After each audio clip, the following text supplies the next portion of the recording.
ठीक है। Dimension, dimension का मतलब क्या होता है भाई? देखो ये एक चीज हो गया है ना, इसका डायमेंशन और इसका डायमेंशन, डायमेंशन अलग अलग है। ठीक है। डायमेंशन का मतलब होता है शेप साइज। ठीक है, समझ गए? तो डायमेंशन का मतलब क्या होता है? Shape size. ठीक, जैसे ये बेचारा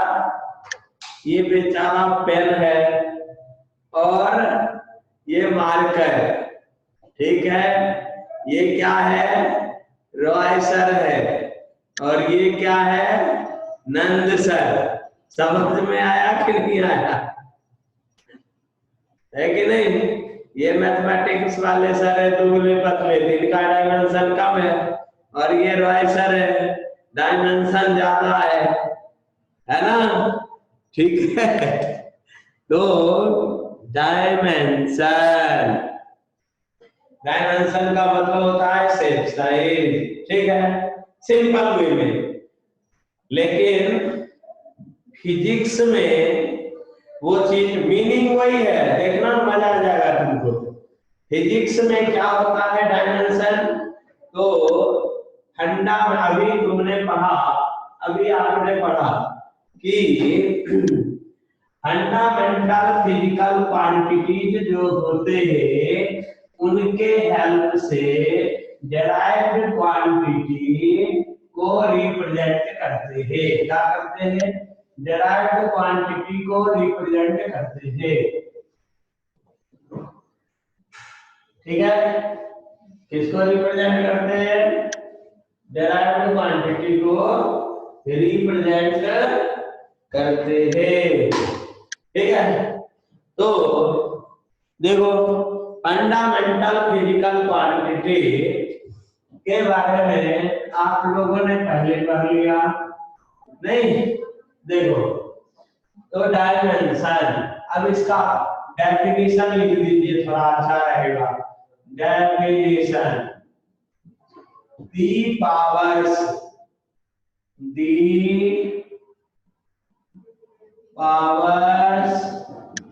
by which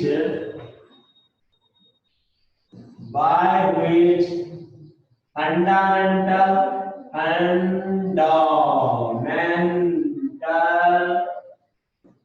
physical quantity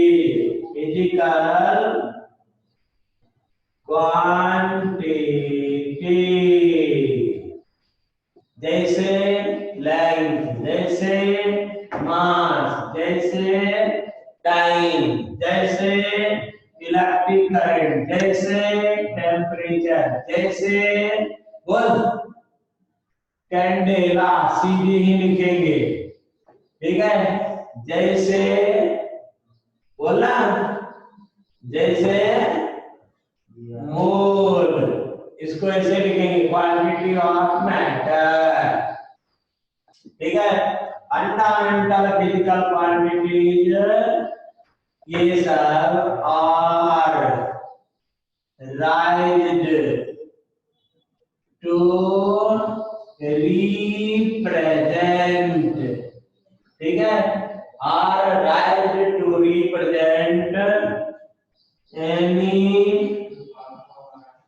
derived, ठीक है, क्वांटिटी। ठीक है, आर कॉल्ड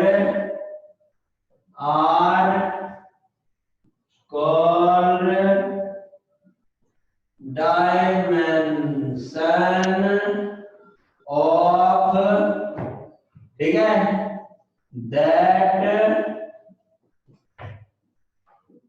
क्वांटिटी। समझ गए? Of that quantity. अब देखिए जी इसका एग्जाम्पल, ठीक है, इसका एग्जाम्पल जरा हो जाए तो मजा आएगा ना। ठीक, फिर से देख लो एक बार। The powers by which fundamental physical quantities like as length, mass, time, electric current, temperature, ठीक है, और वो इंटेंसिटी ऑफ लाइट, ठीक है, एंड क्वांटिटी ऑफ मैटर के लिए वो लिखते हैं quantity of matter are right to represent any derived quantity are called dimension of that physical quantity. Okay, तो जरा एग्जांपल देखो प्यारे, एग्जांपल, ठीक है, सबसे पीछे चलते हैं, कहां से, एरिया से, एरिया देखना जरा, एरिया, राइट ना, एरिया में लेंथ कितनी बार आएगा, 2 बार, नहीं है, एरिया में क्या आएगा, length into width, length into width, ठीक है। अब भैया ये इसका एरिया लेंथ इंटू विड्थ तो बोलेगा रेक्टेंगल का एरिया। अब देखो जरा, एरिया को कैपिटल ए से रिप्रेजेंट करेंगे, कैसे रिप्रेजेंट करेंगे, बोला कैसे रिप्रेजेंट करेंगे राम जी, कैपिटल ए से, एरिया को कैसे रिप्रेजेंट करायचे, कैपिटल ए से, ठीक है, कैपिटल ए से रिप्रेजेंट करेंगे, और क्या, और क्या संगा, और क्या, लेंथ को एल से, ठीक है।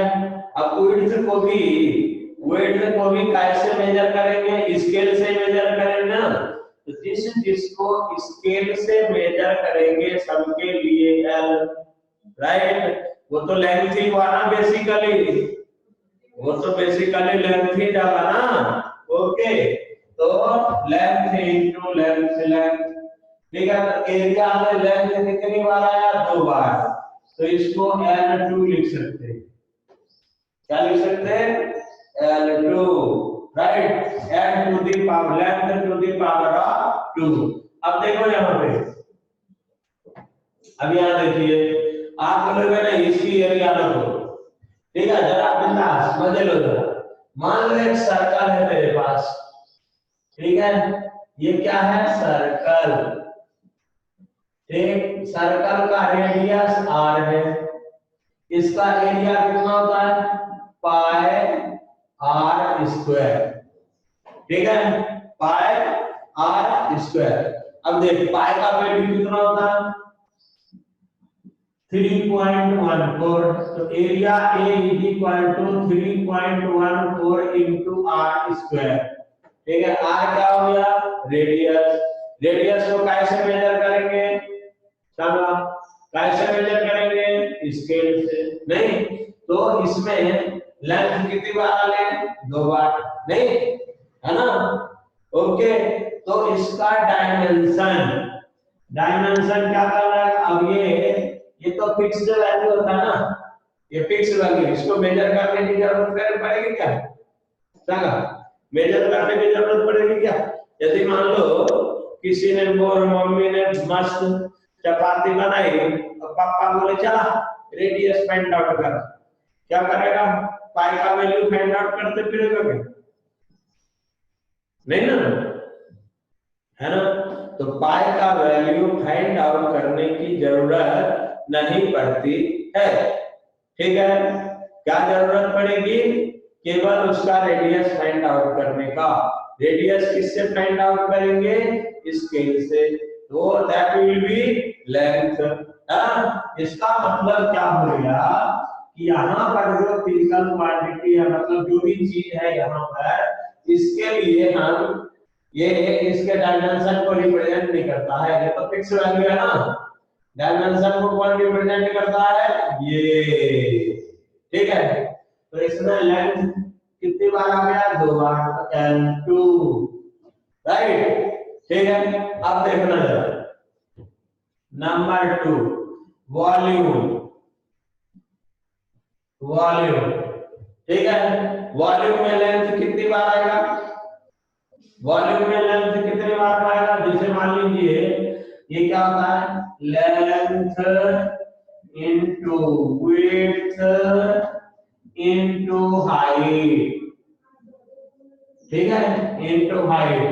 तो कितनी बार आया, 3 टाइम्स। ये किसके लिए, क्यूब के, क्यूबॉइड के लिए, length into width into height और क्यूबॉइड। तो इसमें वॉल्यूम L इंटू L आ गया, V इक्वल टू क्या हो गया, L क्यूब, ठीक है। अब आप बोलोगे किसी का भी ले लो, उसमें लेंथ 2-3 बार आएगा, 3 टाइम्स। जैसे एग्जांपल के तौर पर यहाँ पर मैं एक डब्बा बना देता हूँ आपको, ठीक है। ये डब्बा बड़े काम की चीज होती है।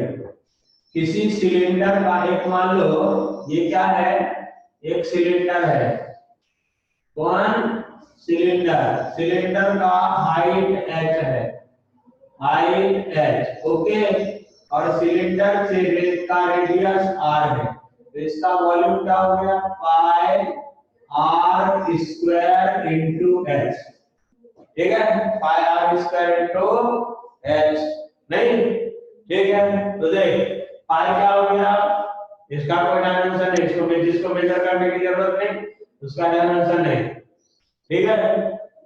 r कितनी बार, 2 बार, h कितनी बार, 1 बार। दोनों तीनों को कैसे मेजर करेंगे, रेडियस को भी लेंथ से और हाइट को भी लेंथ से।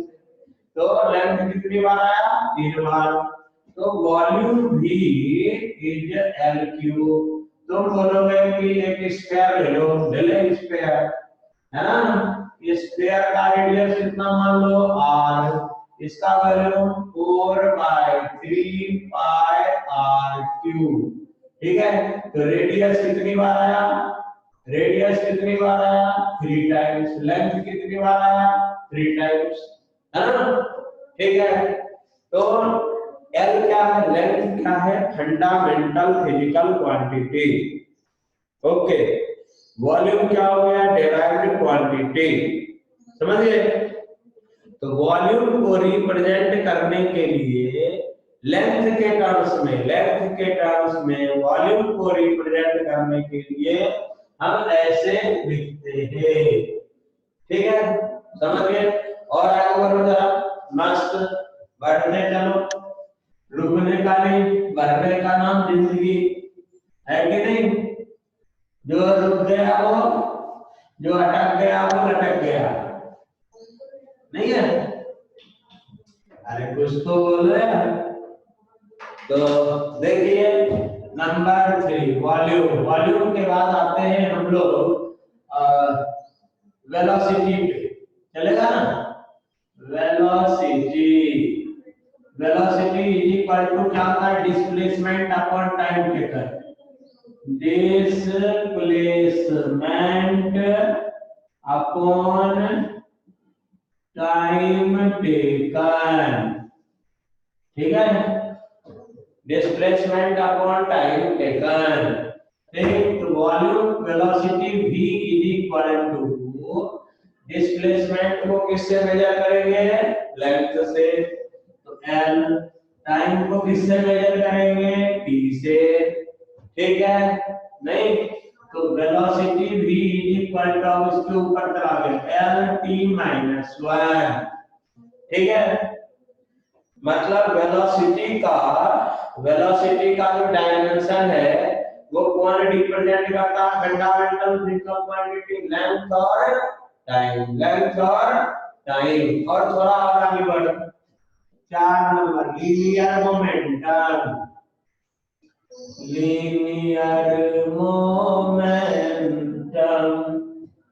लीनियर मोमेंटम, इसका फॉर्मूला क्या होता है, P is equal to m into v, पता है ना, ठीक है। अब देखिए जरा बिंदास कार्यक्रम। अब लीनियर मोमेंटम को, अब m क्या है, मास, m क्या है, मास, तो मास m, है ना, और वेलोसिटी की जगह क्या लिखते हैं, lt-1, है ना। तो p का फंडामेंटल फिजिकल क्वांटिटी के टर्म्स में रिप्रेजेंटेशन क्या हो गया, m lt-1, ठीक है। अब देखो जरा, इसका डायमेंशन बड़ा है कि इसका बड़ा है, देखना इसका साइज बड़ा हो गया, राइट ना, ठीक है। तो अब उसको डिसाइड कौन करता है, power on fundamental quantity, power on fundamental quantity, ठीक है नहीं, ठीक है ना। अब यहाँ पर तेरे से कोई पूछेगा यहाँ m पर पावर कितनी आ गई, m तो है नहीं, तो m पे पावर कितनी, कोई बोलेगा, कोई बोलेगा, नहीं बोलेगा, चल मैं बोल देता हूँ, m to the power 0 l t minus 1 लिख सकते हैं ना। क्यों लिख सकते हैं, क्योंकि किसी भी क्वांटिटी पर पावर 0 है तो उसका वैल्यू कितना हो गया 1, कितना हो गया 1, राइट ना। That's why m not l t minus 1 इसको रिप्रेजेंट करता है वेलोसिटी को, जबकि m पर पावर 1 कर दिया तुमने m l t माइनस 1, तो ये किसको रिप्रेजेंट करता है, लीनियर मोमेंटम को, है ना। अब एक स्टेप और चल भाई, 5 number force, FORCE force, force is equal to, किसने बोला, न्यूटन बाबा ने, क्या बोला जानते हो, rate of change in linear momentum, rate of change in linear momentum, ठीक है, rate of change in linear momentum. तो force F is equal to क्या होता है, P by T, delta P by delta T, mathematical आपको सिखाया था, change में delta P by delta T, ठीक है।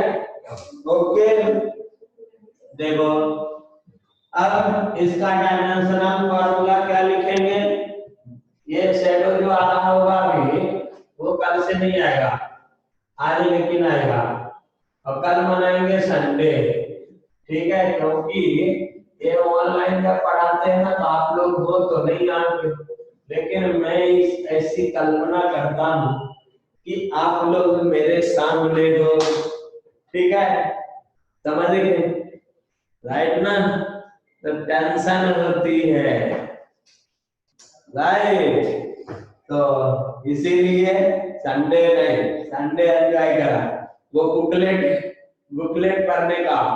और देखिए ये लास्ट संडे है जिसमें आपका टेस्ट नहीं हो रहा है, this is the last, enjoy Sunday, इसके बाद आपको संडे नहीं मिलेगा, ठीक है, इसके बाद आपको संडे नहीं मिलेगा, संडे को भी टेस्ट रहेगा, ठीक है, ये अनाउंस कर देता हूँ, एक मैसेज करने की जरूरत नहीं है, this is the last Sunday, this is the last Sunday, इस संडे के बाद अप टू डॉक्टर और इंजीनियर बनने तक आपको संडे नहीं मिलेगा, ठीक है। चलिए आ जाइए जरा फोर्स में, देखो यहाँ पे है ना, तो फोर्स है, अब देखिए ये क्या, लीनियर मोमेंटम, लीनियर मोमेंटम के का डायमेंशनल ये फार्मूला कहलाता है, अभी पढ़ूंगा, ठीक है, ml minus 1, ml power minus 1, ठीक है, और नीचे t, तो कैसे लिखेंगे, ml minus 1 to be upon t, अब ये t ऊपर जाएगा, ठीक है, तो ml minus 2, okay, ml minus 2, ठीक।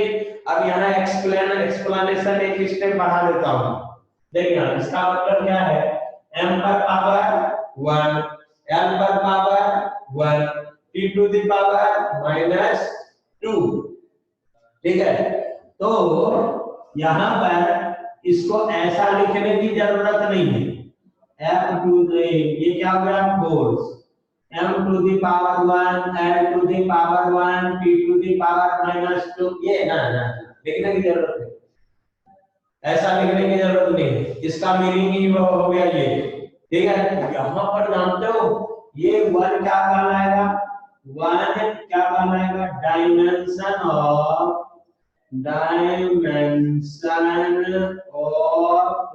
Force in mass, in m, in mass. One ये क्या है, डायमेंशन ऑफ फोर्स, ठीक है, इन लेंथ l, ठीक है। अब -2 क्या हो गया, dimension of time, oh sorry force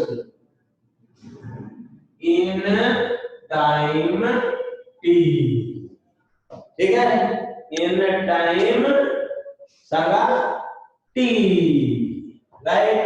अब देखो मतलब समझ में आया, dimension the powers by which a fundamental quantities are raised to represent a physical quantity is called dimension of that physical quantity, ठीक है। ओके, चल एक एग्जांपल और दे देते हैं, ठीक है। चलिए जरा नेक्स्ट एग्जांपल कितने नंबर का था, वो नंबर में भूल जाता है, खुद याद रख। Work done, work done, okay, right ना। वर्क डन क्या होता है, कोई बोलेगा वर्क डन, कोई बोलेगा कमाल है, सब चुप है अभी तो। F डॉट डी, ठीक है, force dot displacement, work done is equal to क्या हो गया, force dot displacement. Astha, Sakshi, Vaishnavi, Vedangi, Sumit, Siddharth, Rajvardhan, क्या यार कोई नहीं बोल रहा है, मयंक, साबिया, ये सब चुप है, क्या बात है। अब देख, चलिए तो कैसे करेंगे यहाँ पर, देखिए वर्क डन, ये क्या हो गया, फोर्स के लिए ये क्या लिखेंगे, mlt -2, है ना, mlt -2। और डिस्प्लेसमेंट को कैसे मेजर करेंगे, डिस्प्लेसमेंट क्या है, लेंथ, तो ये क्या लिखेंगे, लेंथ, है ना। तो work done W is equal to ml into l to the power 2 t to the power -2, ठीक है। ओके, तो देख जरा वर्क डन का सेम साइज फोर्स से बड़ा हो गया कि नहीं हो गया, है ना, राइट। इसीलिए इसको क्या बोलेंगे, डायमेंशन। पावर्स को क्या बोलेंगे, डायमेंशन। सेम साइज को कौन रिप्रेजेंट करता है, ये पावर से रिप्रेजेंट करते हैं। जितना ज्यादा पावर होगा उसका डायमेंशन उतना ज्यादा होगा, ठीक है। ये क्या हो गया, वर्क डन। तो इस पूरे को क्या बोलते हैं, डायमेंशनल फॉर्मूला। क्या बोलेंगे ऐसे वाले को, dimensional formula of work done, ठीक है, राइट ना। ये क्या हो गया, ये क्या हो गया, above equation is called dimensional formula, dimensional formula work done, ठीक है। एंड ये एंड इसको डायमेंशनल इक्वेशन भी बोलते हैं। क्या बोलते हैं? डायमेंशनल इक्वेशन, ठीक है। अब आगे बढ़ जा। हियर देख, ये m पर पावर कितना है? m पर पावर कितना है? 1। तो डायमेंशन ऑफ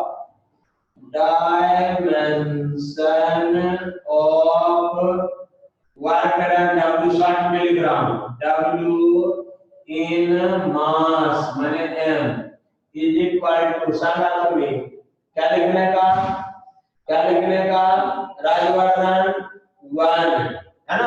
m पर पावर कितनी आ रही है? 1। तो कितनी ज्यादा? वेरी गुड, 1, ठीक है। डायमेंशन अब बार-बार नहीं लिखूंगा, ऐसे लिख रहा हूं, चलेगा? W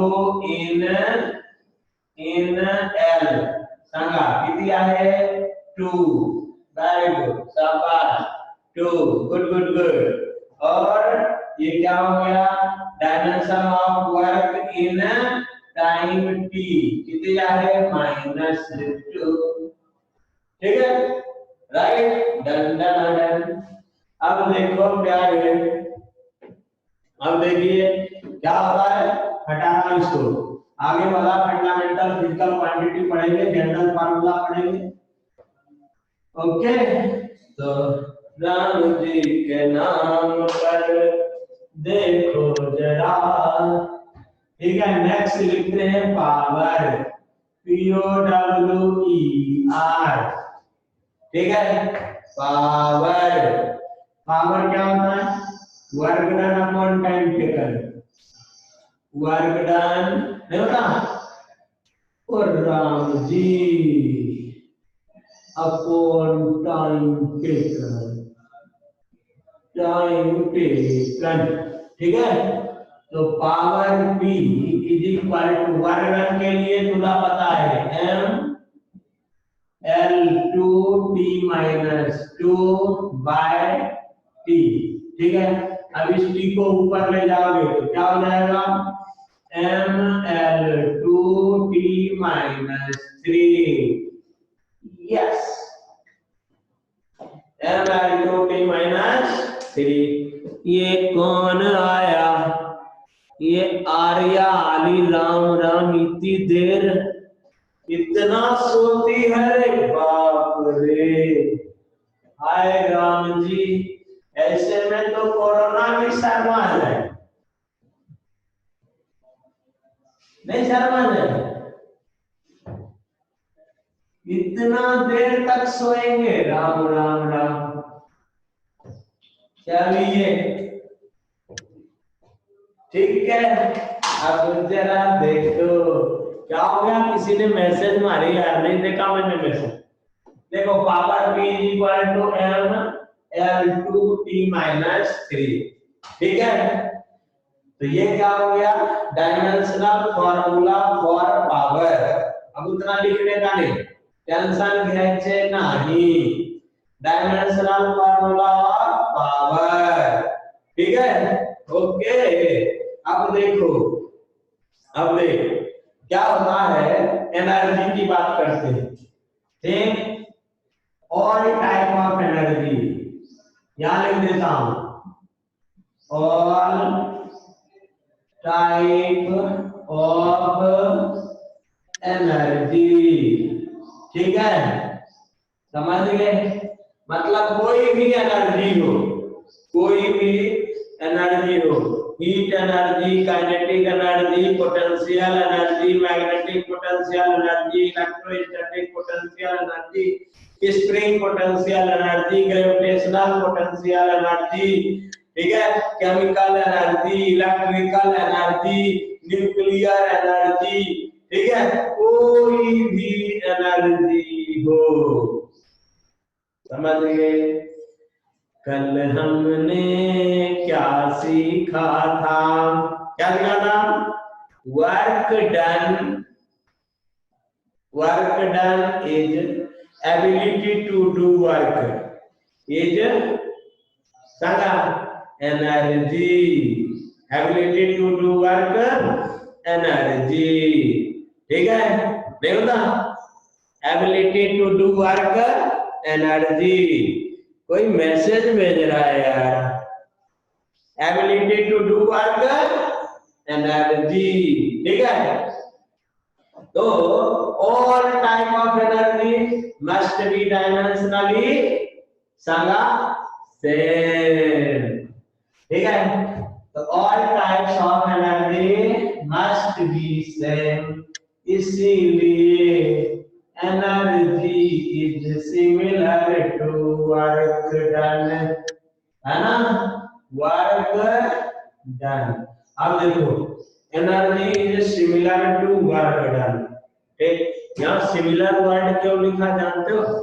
इक्वल ही होता है, मैग्नीट्यूड इक्वल, लेकिन क्या होता है जानते हो? यदि कोई बच्चा अपने मम्मी के स्कूल में पढ़ता है और मम्मी उसकी क्या है, टीचर उसी स्कूल में, राइट ना, समझना जरा प्यारे। ठीक है, यदि कोई ऐसा है तो फील करना, यदि कोई पापा के स्कूल में पढ़ता है, राइट ना, तो घर में पापा और स्कूल में टीचर, समझ गए? और इसी चीज को जो मेंटेन करके रखेगा वही आगे बढ़ेगा, समझ गए? ठीक है ना, तो एक मम्मी जो घर में आकर के टीचर हो जाती, सॉरी मम्मी बन जाती है, एक लेडी जो घर में आकर के मम्मी होती है, वो बाहर में जा करके स्कूल में जा करके क्या हो जाती है, टीचर। ठीक है, तो बदल गया ना मामला, राइट ना? ठीक है, तो ये क्या हो गया, फॉर्म अलग अलग हो गया। ठीक है, राइट ना, समझ गए? एक ही चीज है, सब चीज बराबर, सब कुछ बराबर। घर से मम्मी जो साड़ी पहन के जाएगी स्कूल में, वो साड़ी वही रहेगा, वो चश्मे वही रहेंगे, वो बुक्स वही रहेगा, वो पर्स वही रहेगा, वो पेन वही रहेगा, लेकिन सब कुछ सेम, बट समझ गए? तो यही एनर्जी और वर्क डन में मामला होता है प्यारे। ठीक है, ओके, तो इसीलिए सिमिलर लिखेंगे, इक्वल टू नो, ठीक है ना? तो एनर्जी को इन जनरल ई से रिप्रेजेंट करेंगे यहाँ पर, तो इसका डायमेंशनल फार्मूला क्या हो गया, वर्क डन के जैसा, mL2T-2। आज समझ में कि नहीं? mL2T-2। ओके, तो एनर्जी और वर्क डन का डायमेंशन सेम होता है। ठीक, अब जरा आगे बढ़िए। हाँ, एक चीज और, फोर्स जो मैंने बताया था पहले, फोर्स चाहे वो किसी भी टाइप का फोर्स क्यों नहीं हो, समझ गए? हाँ, इलेक्ट्रोमैग्नेटिक फोर्स जो होता है ना सेल का, वो अलग चीज होता है। इलेक्ट्रोमैग्नेटिक फोर्स जो है वो अलग चीज है। इसके सिवा वर्ल्ड में, पूरे साइंस में जितने भी फोर्स होंगे सबके dimension must be same. Electric force, magnetic force, gravitational force, hand force, band force, motor stand force, सारे फोर्स के डायमेंशन मस्ट बी सेम। वो क्या, mL2T-2। ओके जी, ठीक है। अब देखिए, इसके बाद बंधुराज, अभी जो अपन ने डायमेंशनल फार्मूला पढ़ा, ठीक है, ये सभी डायमेंशनल फार्मूला जो होते हैं मैकेनिक्स के डायमेंशनल फार्मूला है। और इतना डायमेंशनल फार्मूला जो मैंने एग्जाम्पल में ही आपको पढ़ा दिया, ठीक है, एग्जाम्पल में ही पढ़ा दिया, ये सभी ओठों पे होना चाहिए। कहाँ पे होना चाहिए? दिमाग के थ्रू ओठों पे होना चाहिए। अब आपको जो बुकलेट मिला हुआ उसमें डायमेंशनल फार्मूला की लिस्ट है, वो याद करने का नहीं, कभी भी याद करने का नहीं। ओके, याद क्या करने का, याद क्या करने का, तो फॉर्म ये क्या कहते हैं उसको, फॉर्मूला याद करने का।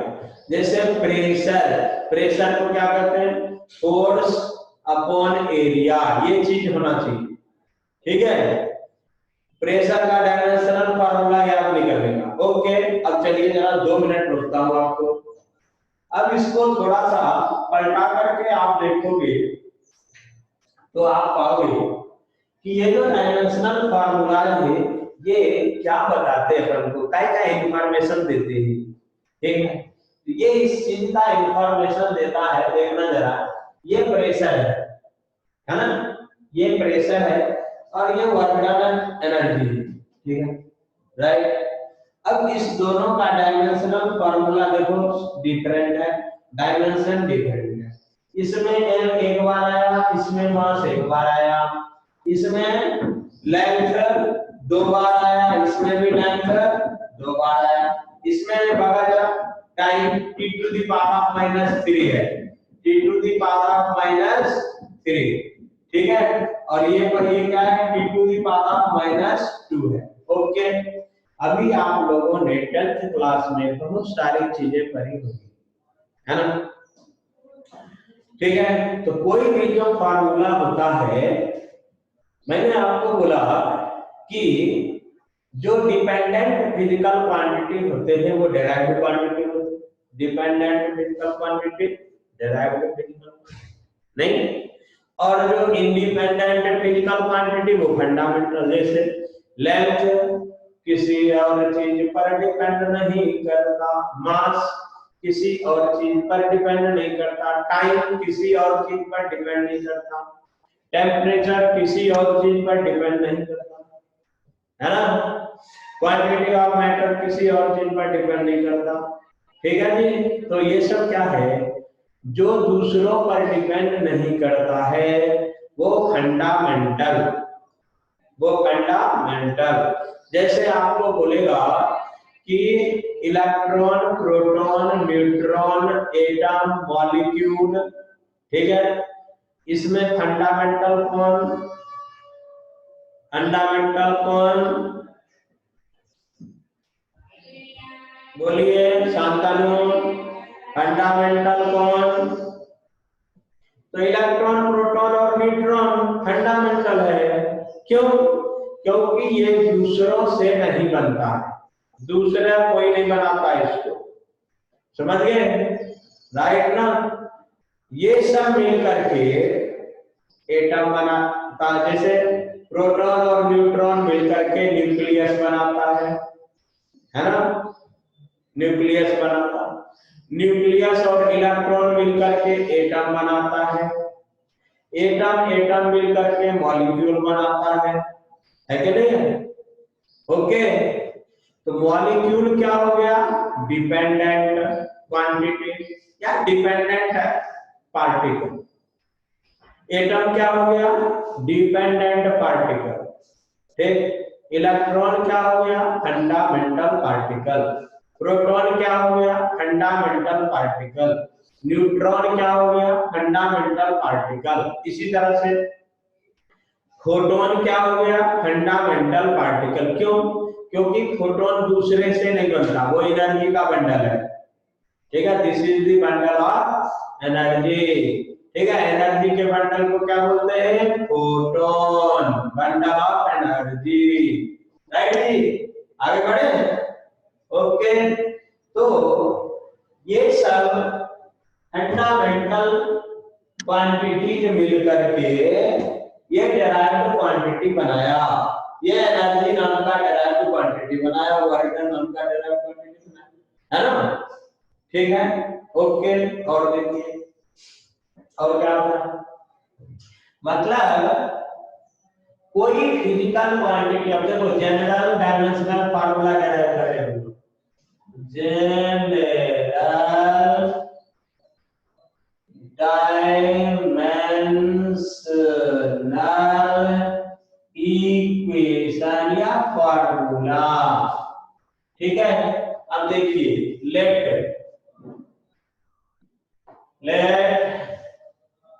a derived quantity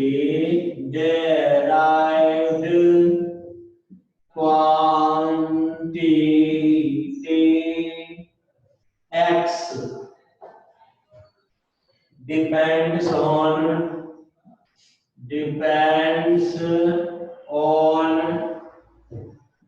length,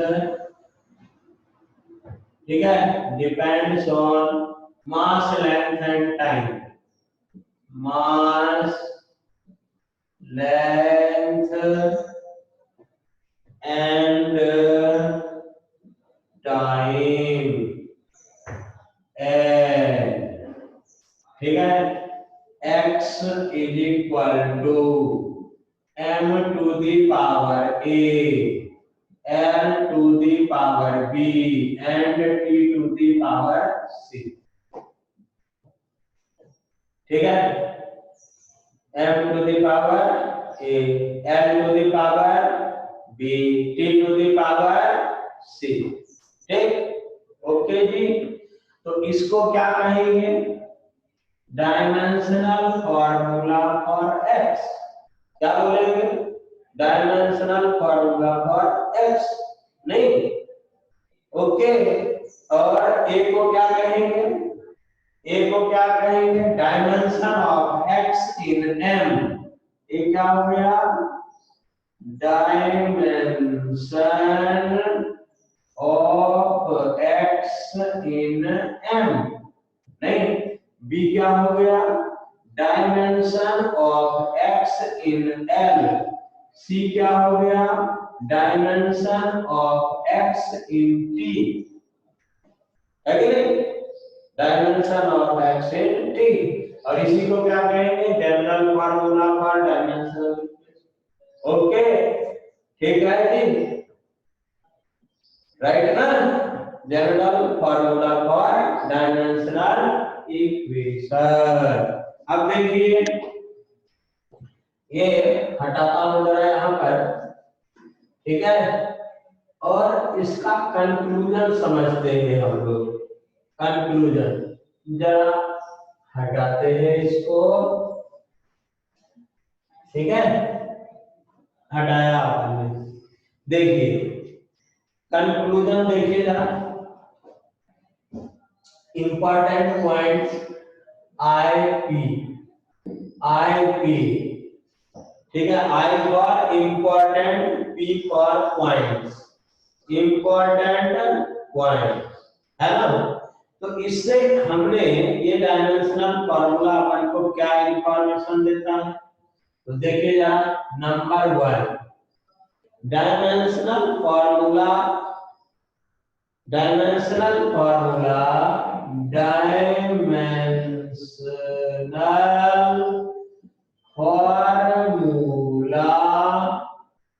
of a physical quantity, short में लिख रहा हूं, physical quantity gives us information,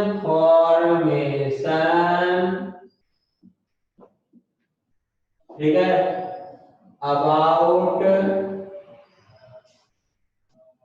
dependency of that quantity, क्यों लिख देता हूं, ठीक है, of that quantity at fundamental quantity,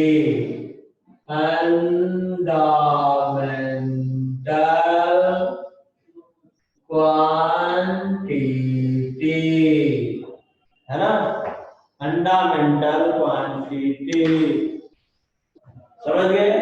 अब इसको जरा एग्जांपल में समझ लेते हैं, देखिए, मान लो number 1, acceleration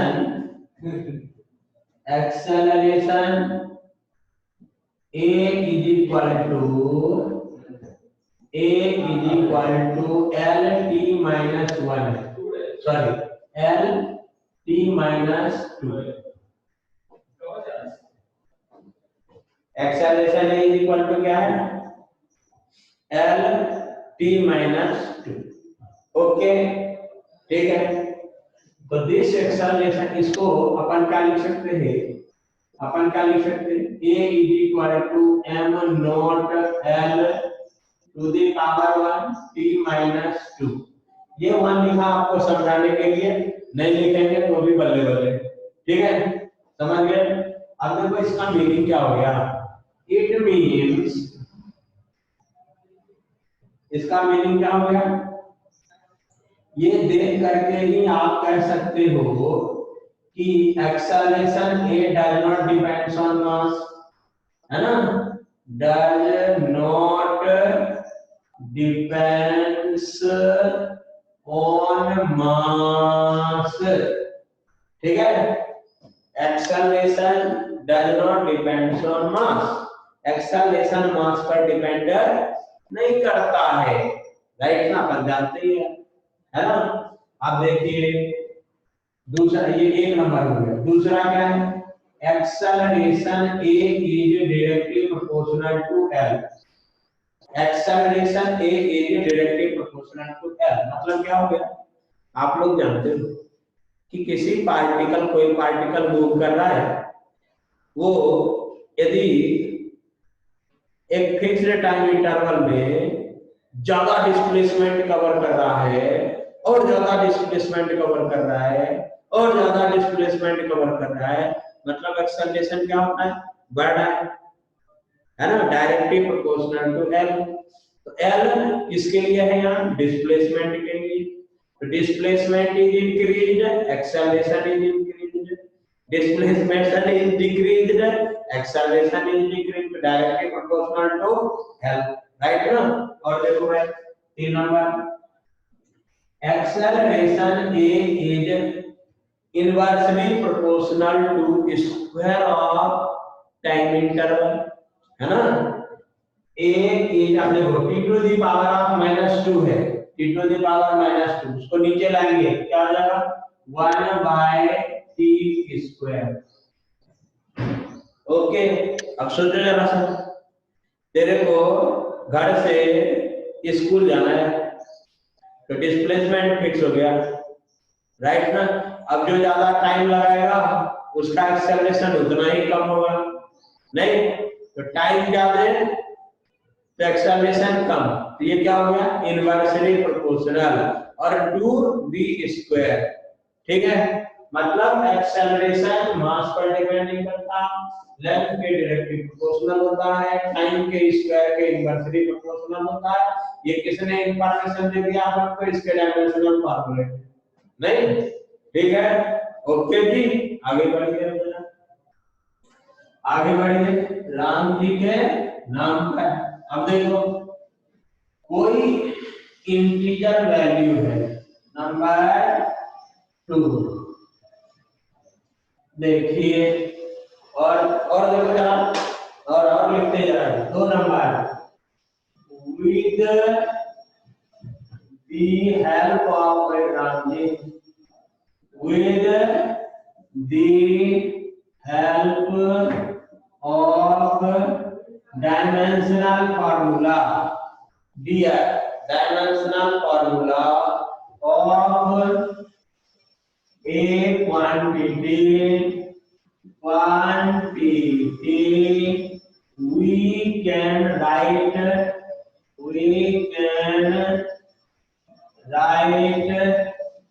unit of that quantity,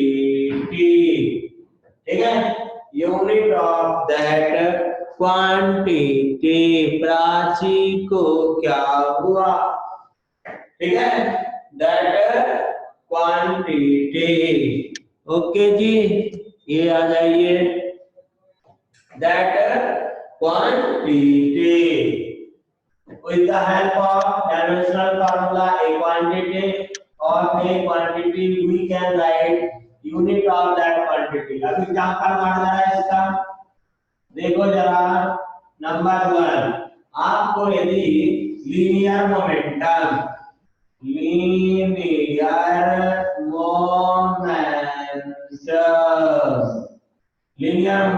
P is equal to m into d होता है। इसका डायमेंशनल फार्मूला क्या होता है? mlt minus 1। ठीक है, mlt minus 1। अब बोलो जरा इसका यूनिट क्या हो जाएगा? SI यूनिट, SI यूनिट क्या हो जाएगा? SI यूनिट सामने वाला P के लिए मास को काय में रिप्रेजेंट करेंगे? केजी में। L को किस में लिखेंगे? मीटर में। टाइम को काय में लिखेंगे? सेकंड में। To the power -1 this is the unit of dimension देखना। ठीक है, ओके, राइट ना। नंबर 2, ठीक है। और देखो आपको एक बेहतरीन अलग टाइप का देता हूं एग्जांपल, इलेक्ट्रिक फील्ड। क्या लिखने का? Electric field. ठीक, तो दूसरा एग्जांपल देखिए, इलेक्ट्रिक फील्ड। ठीक, इसका डायमेंशनल फार्मूला भी बनाएंगे और यूनिट भी लिखेंगे। Electric field. अब इलेक्ट्रिक फील्ड के लिए फार्मूला क्या होता है? इलेक्ट्रिक फील्ड को कैपिटल ई से रिप्रेजेंट करेंगे। ये क्या होता है? Force upon charge. ठीक है, फोर्स अपॉन चार्ज। बड़ी मजेदार चीज है, समझने का इसको। Force upon charge. ठीक है, electric field, force upon charge, right. तो देखिए जरा यहां पर क्या हो जाएगा?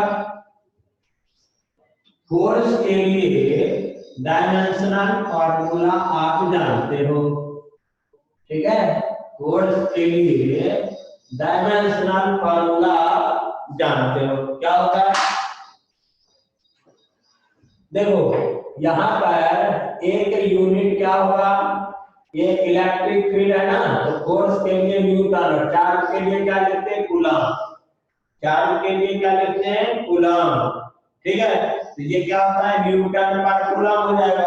ये भी एसआई सिस्टम में, क्योंकि ये भी एसआई है, ये भी एसआई है, तो न्यूटन पर कूलम, ये तो एक स्टोरी होगी, राइट ना। ठीक है, अब इसके आगे चलो, चलिए आगे। अब देखिए ये फोर्स जो होता है वो mlt-2 और चार्ज, ये चार्ज है ना, चार्ज। अब चार्ज का डायमेंशनल फॉर्म आप लोग जानते हो कि इलेक्ट्रिक करंट है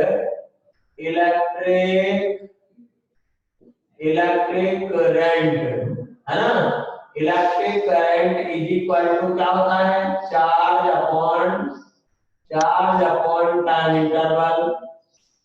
ठीक है, charge upon time interval. Okay, तो जरा देखिए यहाँ पर चार्ज अपॉन टाइम इंटरवल। तो इलेक्ट्रिक करंट को या तो आई से रिप्रेजेंट करेंगे, किससे रिप्रेजेंट करेंगे? आइदर आई से और कैपिटल ए। समझिए इसको, किससे?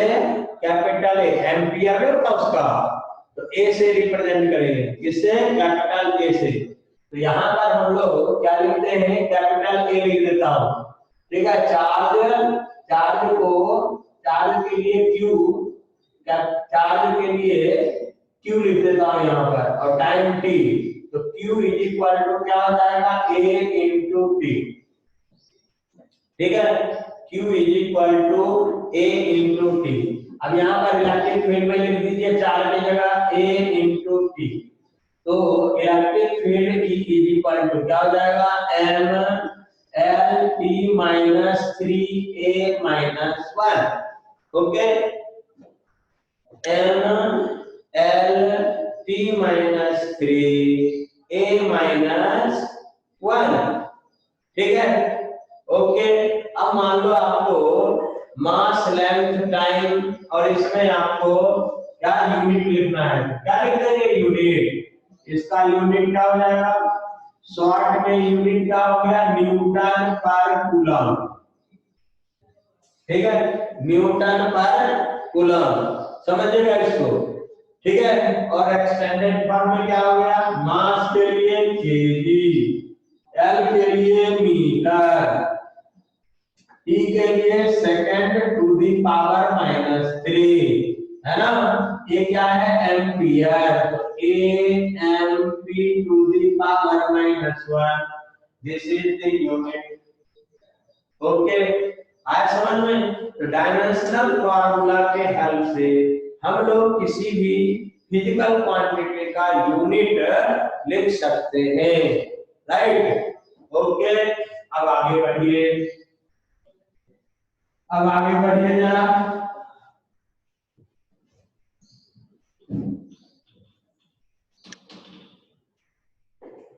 ठीक है, पॉइंट नंबर 3, ठीक है। इन जनरल क्या होता है, वो चीज जिसका जो चेंज नहीं होता है, जो फिक्स्ड होता है, ठीक है, वो क्या होते हैं, डायमेंशन। जैसे इंटीजर वैल्यू हो गया, पाई का वैल्यू हो गया, ठीक है। रेशोज में जो होता है, जैसे ट्रिग्नोमेट्रिक रेशोज हो गया, sine theta, cos theta, tan theta, ठीक है, इस सब के डायमेंशन नहीं होते हैं, याद रखने का यहाँ पे, ठीक है। तो important points, all integer values, all integer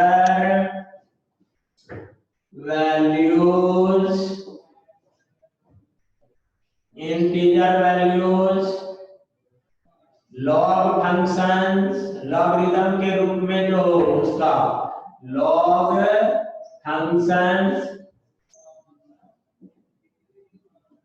trigonometric functions,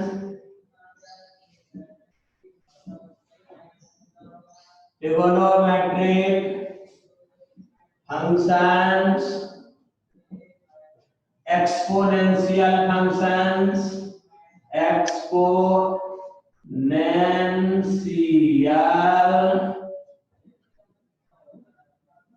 functions, है ना, ठीक है, आर डायमेंशनलेस, आर डायमेंशनलेस, ठीक है, डायमेंशनलेस तो यूनिटलेस, डायमेंशनलेस जिसका डायमेंशन नहीं उसका यूनिट नहीं, यूनिटलेस, ठीक है। अब देखिए, डायमेंशन के बेस पर फिजिकल क्वांटिटी कितने टाइप के होते हैं, 2 टाइप के, एक डायमेंशनल और दूसरा डायमेंशनलेस। एक क्या होता है, डायमेंशनल और दूसरा डायमेंशनलेस। तो यहाँ पर मैं आपको बना देता हूँ, एक साथ लिख देता हूँ। फिजिकल क्वांटिटी ये 2 टाइप का होता है, एक होता है वेरिएबल और दूसरा क्या होता है, कांस्टेंट। अब ये देखिए यहाँ पर ये 2 टाइप का, डायमेंशनल वेरिएबल, डायमेंशनल जिसका डायमेंशन होगा, और दूसरा क्या होगा, डायमेंशनलेस, ठीक है। इसी तरह से कांस्टेंट्स भी 2 टाइप के होते हैं, एक क्या होता है, डायमेंशनल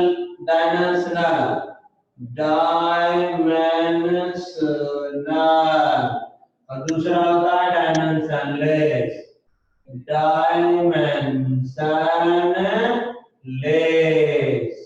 ठीक है। ओके, अब देखो, अब इसके थोड़े से एक दो एग्जांपल समझ लो यही पे। डायमेंशनल वेरिएबल ये तो इनफाइनाइट हो गया, फोर्स, वेलोसिटी, स्पीड, एक्सेलरेशन अग्रम अग्रम डेल्टा, ठीक है। तो ये तेरी मर्जी 4-5 लिख दे, फोर्स हो गया, वर्क डन हो गया, वर्क डन प्रेशर, ठीक है, प्रेशर ईटीसी, ठीक है। अब इधर लिख डायमेंशन लेस, ठीक है। अब डायमेंशन लेस में जो रेशोज होते हैं ना वो डायमेंशन लेस होते हैं, ठीक है। तो एक आध रेशो बताएगा मेरे को, कोई बताएगा मेरे को, कोई बताएगा? नहीं, कोई नहीं। देखिए रिफ्रैक्टिव इंडेक्स आर आई क्या होते हैं? आर आई, वैसे आर आई रिफ्रैक्टिव इंडेक्स इसमें आएगा कांस्टेंट में, उसके वैल्यू कांस्टेंट होते हैं ना, ठीक है। तो डायमेंशन लेस वेरिएबल्स, हाँ यार आर आई आएगा, इसी में आएगा are I refractive index. Are आई को क्या करेंगे? रिफ्रैक्टिव इंडेक्स, ठीक है। अलग अलग जो मीडियम होगा उसका रिफ्रैक्टिव इंडेक्स अलग अलग होता है ना, ठीक है। एब्सोल्यूट रिफ्रैक्टिव, जैसे ग्लास का रिफ्रैक्टिव इंडेक्स अलग, पानी का अलग, ठीक है। तो रिफ्रैक्टिव इंडेक्स, ठीक है। और देखो नंबर टू एक बार बताऊं, कोएफिशिएंट ऑफ फ्रिक्शन, ठीक है। Coefficient of friction, coefficient of friction, समझ गए? ये हो गया, ठीक। अब देखिए डायमेंशनल कांस्टेंट और dimensionless constant. Dimensional constant acceleration due to gravity, capital sorry universal gravitational constant, ठीक है।